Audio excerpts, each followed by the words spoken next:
Hi everyone.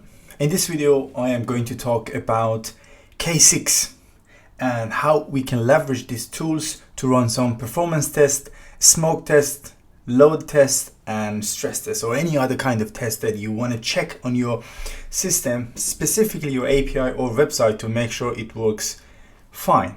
So in order to just achieve it, we need to install the tools first.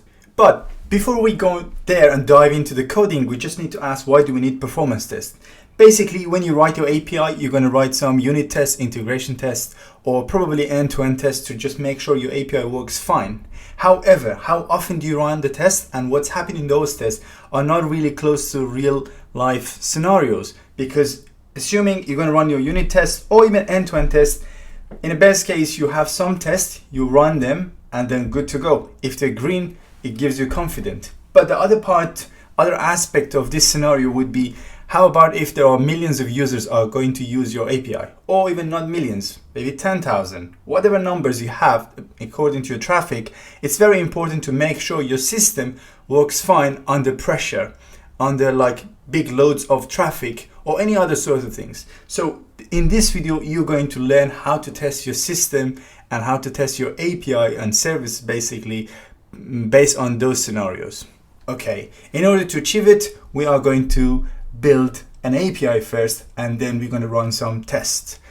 Okay, here I have two APIs. Basically, I wrote one with Go, one with JavaScript, or more specifically TypeScript. With the Go, I'm using Gorilla Mux, and with TypeScript, I'm using Express. Why do I have two APIs? Really, I just wanted to show and demonstrate it works with any API. As long as you have the endpoint, you can use it.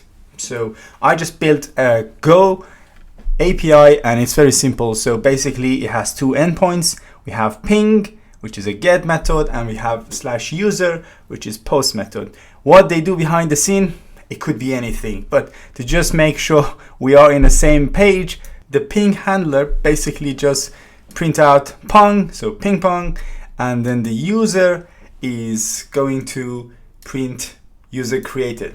So, and also, as you can see, we're just randomly delaying between 1 to 30 milliseconds whenever we're just running create user. So I'm going to move on and then show you the JavaScript one or Express one. So with the Express is pretty much the same thing. Okay, with the Go, it's very simple. All we have to do is just to say go run main.go, or we can say go build, and then we just give it a name. So I'm going to give it the name server. Basically, I have created it now. I have server. All I have to do is to run the server. So I'm going to just run the server. I'm going to get this one and I will allow it. Now, if I open my Postman, so the Postman, it will be pretty much the same thing. If I call the get endpoint, which is ping, it should give me pong, and then the same thing for user. So if I click that one, and then I get user created.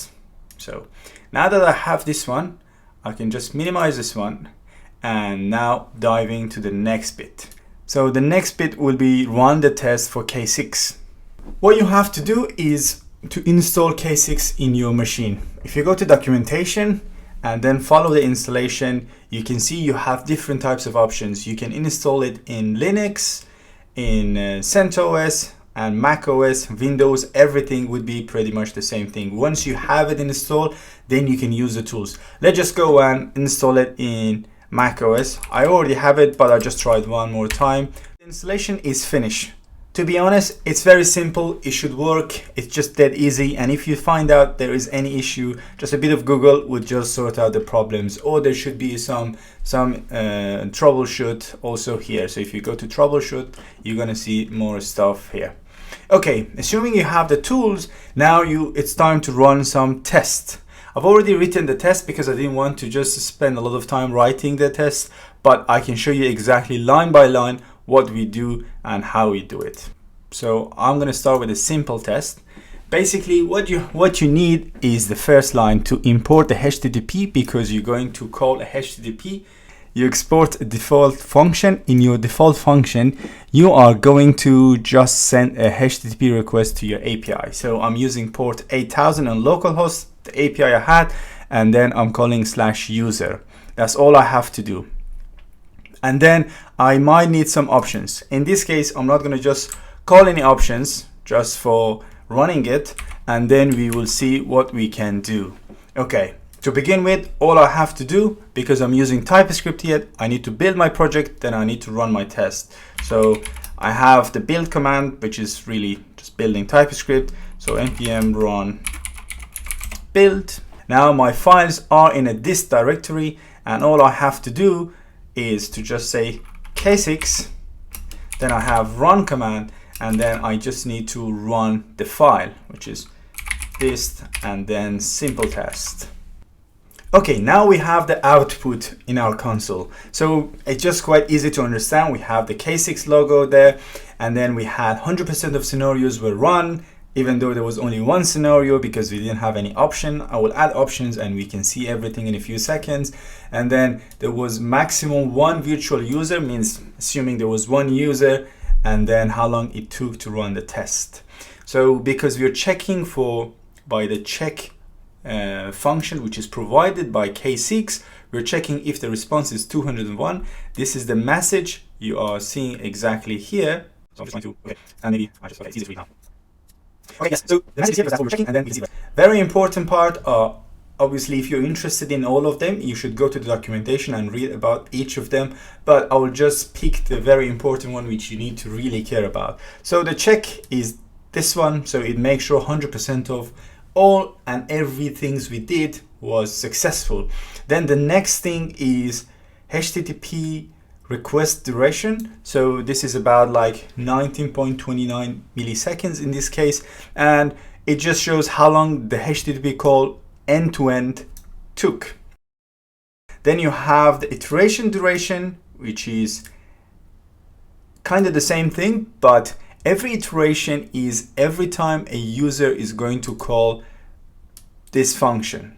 So that's why it's a little bit longer than basically HTTP request duration. That's what you need if you are going to see how long did it take. And then we have the HTTP request failed. Basically there was one and nothing failed, so you're gonna get 0%, and then the rest are moving to the, I just talked about the request. So there was one request, the iteration duration which we talk about, and there was only one iteration. Okay, let's just make it more fun. So what you need to add is just add a variable which is option, and it's an object, and then by adding that one you can just add more stuff to your test. You can just trigger these options by CLI or just add them to your test.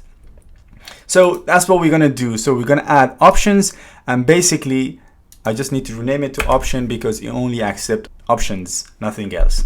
Okay, by doing this one, we are just saying I need 2 virtual users, so it will be 2 users instead of 1, and then for 10 seconds I want you to run this test. How many times you can do the test, just do it only with 2 users, how fast, and then we can see all of them. So let's just do that. So I'm gonna just say npm run build, quickly build it, and then I'm going just to run the test. This time, as you can see, we are just running 2 loopings because of the virtual users for 10 seconds. So it's really hammering our API. It's just adding or sending as many requests as it can to our API for 2 users in 10 seconds. So numbers are very different this time. So again, 100% was true because our API at the moment is really doing nothing, but in real life scenarios, it can do different things, and it might return like not every time it will be 201 because we're checking for 201. So it could be like a delay on a connection to database or any other things. But this case, you can see the data received, the data sent, and everything is a little bit different. The HTTP request duration is 16 milliseconds, 16.82 milliseconds, and then because we had 2 users maximum, and then it could run 1,174 iterations. and the iteration duration was this one. How many times it could run? Again, we can just get the number 1174. Okay, what I'm going to do, I'll go to the Go package and then a Go server and then stop the delay because I don't really need the delay. I just want to see exactly how long it takes, and then we will get back in a second.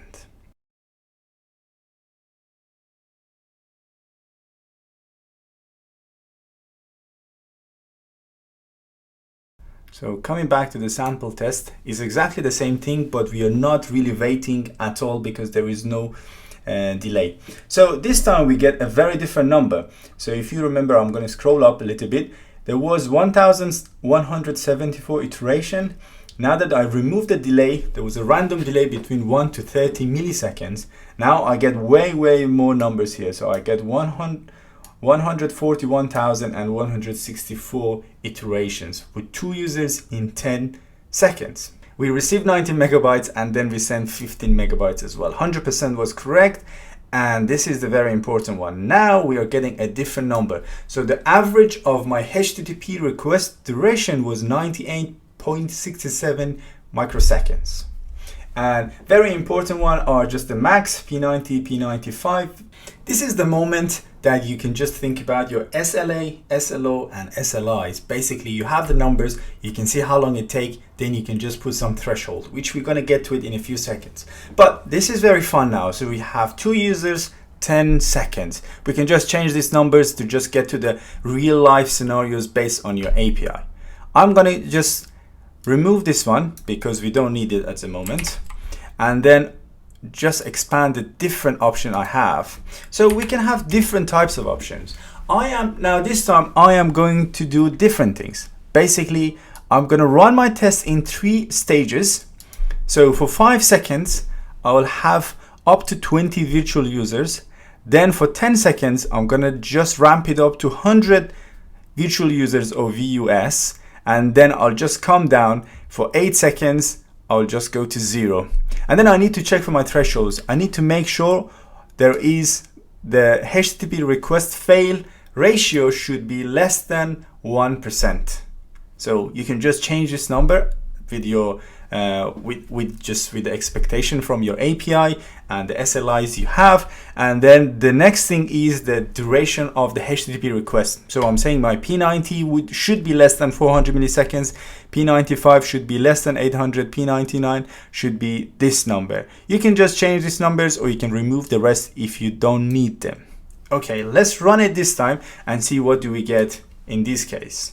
Just quickly, I'm gonna build it. And then I'm going to just run the test. Okay, here you can see we have 3 scenarios or 3 stages basically. 1 scenario, 3 stages. So we are just ramping up to 100 virtual users for 23 seconds over 3 stages. So stage 1 would be 20, then we're gonna go for 100, and then we're going to jump back to 0. And then we are checking for thresholds because it should be the case that we are passing it. Yes, it was passed, 100% was successful because we had 2 thresholds, request duration and request failed. You can see again we are passing exactly.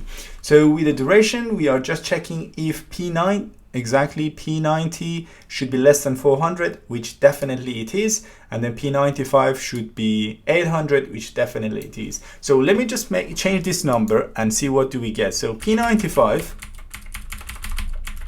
I am going to make it, for example, 1 milliseconds, and then we should get a different number hopefully.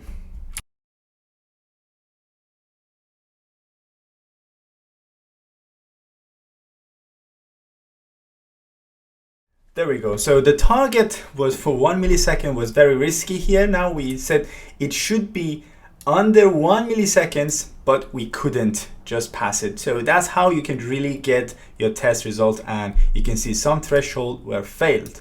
Moving on, I have different tests to talk about.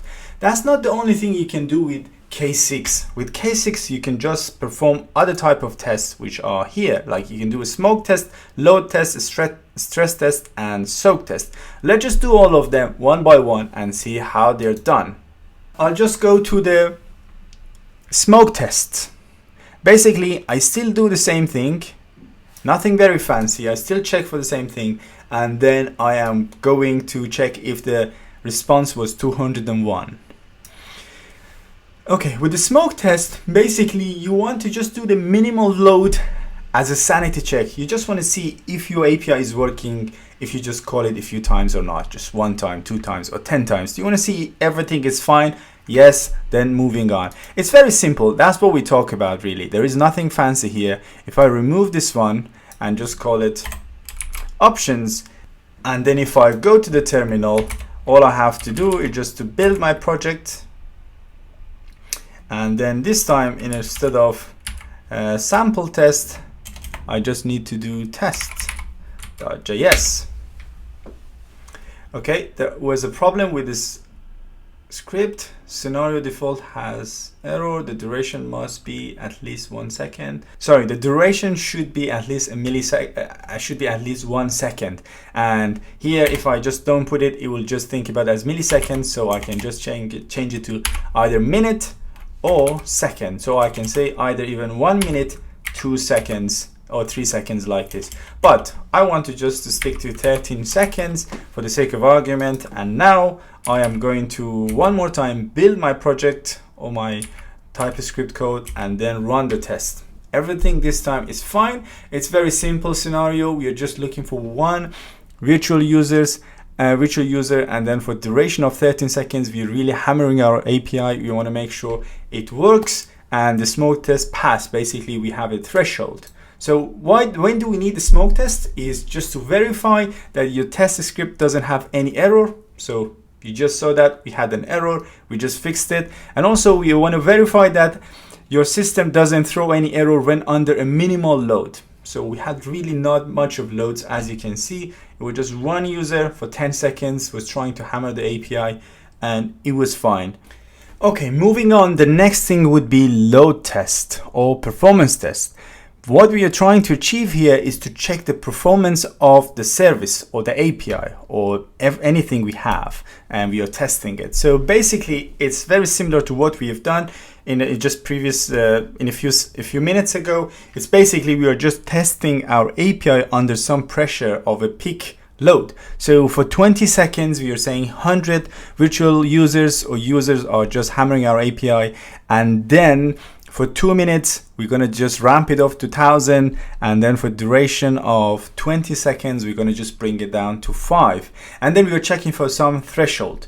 Basically, why do we need to run the load test? It's just because of a few reasons. One could be assess the current performance of your system under typical or peak load. So here is, for example, typical. Let's say if you receive 100 RPS under your API, requests per second, then well, for 100 users, 100 requests, for example, then again, coming back, we're just pretty much on the same number. It should be a little bit more, but you get the idea. But sometimes, because of any reason, you just get a huge load, and you just want to make sure you can just, your API and service can handle it. That's why we're running the load test or performance test. So let's just build our project one more time.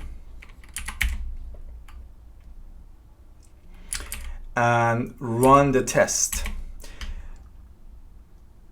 Okay, that just run it once because I again forget to just rename this one, and I'll do the same thing. Okay, because now it will take a little bit longer to run the test. We have 3 stages. We have 2 minutes, 20 seconds, and 20 seconds. I am going to just fast forward the video, and once it's finished, we will come back and talk about the result.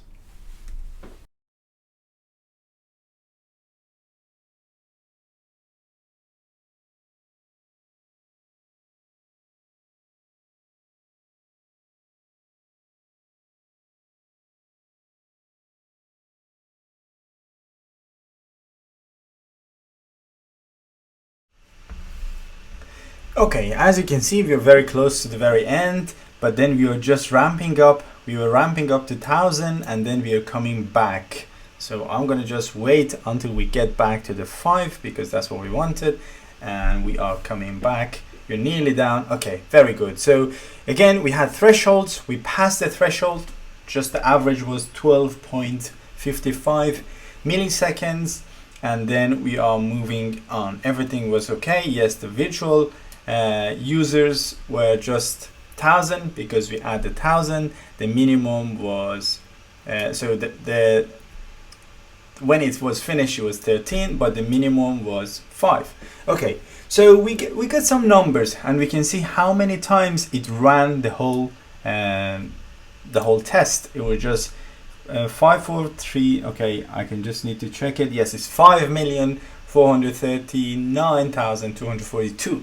Okay, it was running it just passed everything, and everything is happy because it just really trying to test and make sure for 2 minutes our API can handle around 1000 users constantly just sending requests to our API.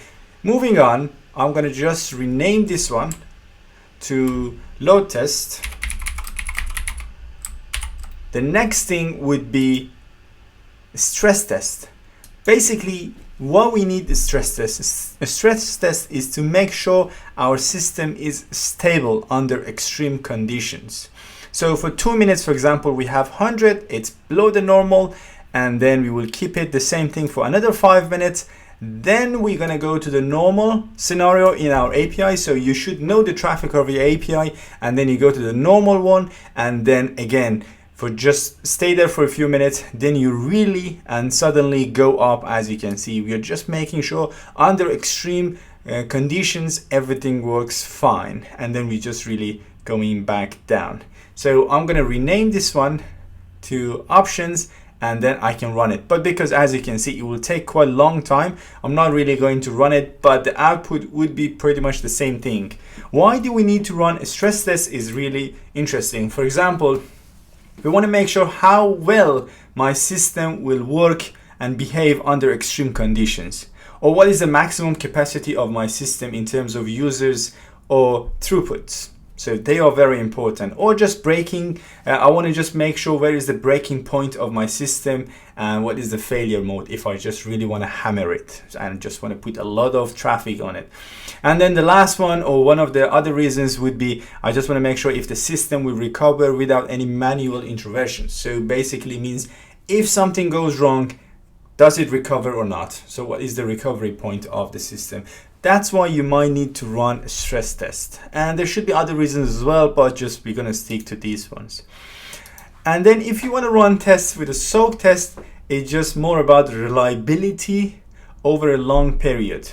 So you just want to really see, if for whatever reason they are sending a lot of requests to your API, what is going to happen. So we start from 2 minutes for 400 users, and then we're going to keep it for 4 hours, and then we're going to come down. So basically we need to just do soak testing because of reasons. For example, you want to make sure or verify that your system doesn't suffer from bugs or memory leak, which result in crash and restart and other stuff. We want to just verify that expected application restarts don't lose requests or find bugs related to the race conditions, and make sure the database doesn't really exhaust if there are a lot of requests are coming through. And we want to make sure if the external services we depend on don't stop working after a certain amount of requests. Let's say we have to do authentication, or we have third parties that we need to just send requests. We want to make sure if we have a lot of requests coming through, they still can handle the work. And also you want to make sure, for example, if you're logging something, our disk doesn't get full,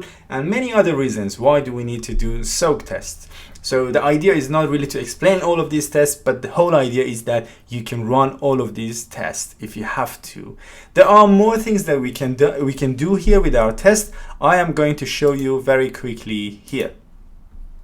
So I will just rename this smoke test because that's the fastest one, and then just to have these options, basically for 13 seconds we're going to run with, let's just make it 2 virtual users, and I'm going to just rename this one 2. We're going to run our test, and every time we just want to say, every time we run this test, we want to sleep 1 second. Sleep is coming from K6 as well. So we just want to wait every iteration. It will just wait 1 second. Unfortunately, this number is only seconds. You cannot give it a milliseconds, but you get the idea. So we have 1 second here. And also we can just have different things if we want. So we can say if the check is not 200, that's it, then we can just fail. And fail is basically fail is coming from K6, not from the assert. So it's from here. I'm gonna get rid of this one. There we go. So we can fail, and then we can just send some message. Failed to get 201 response code. So if we don't get 201, we're just returning fail. I mean, this is just an extra, well, sugar syntax if you want to add, but the whole thing is if you want to wait for every iteration, that's how you do it. So let's just do it again. npm run build.